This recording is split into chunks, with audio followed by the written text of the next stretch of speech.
Forbes liston 4 qytetet shqiptare si destinacionin e ri të pensionistëve amerikan.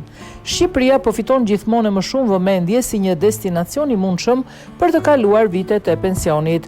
Forbes e ka përfshirë vendin tonë në listën e 96 vendeve të rekomanduara për pensionistët që duan të jetojnë jashtë Shteteve të Bashkuara të Amerikës në vitin 2026. Në një listë të publikuar nga Forbes, ku janë analizuar 24 shtete dhe 96 destinacione konkrete, Shqipëria është përzgjedhur mes vendeve që mund të ofrojë pensionistëve amerikan një alternativë më të përballueshme për jetesën jashtë vendit. Sipas Forbes, vlerësimi është bazuar në disa faktorë, përfshirë komoditetet dhe cilësinë e jetës, kostot e jetesës, sistemin shëndetësor, rrezikun klimatik dhe mënyrën se sa mikpritëse janë destinacionet ndaj pensionistëve amerikan. Në rastin e Shqipërisë, Forbes veçon si destinacione kryesore Tiranën, Durrësin, Sarandën dhe Vlorën.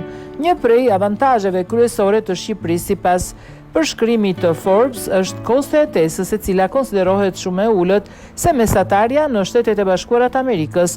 Kjo e bën vendin veçanërisht interesant për pensionistët amerikan që kërkojnë të ulin shpenzimet pa hequr dorë nga klima mesetare dhe aksesi në qytete, bregdet dhe shërbime.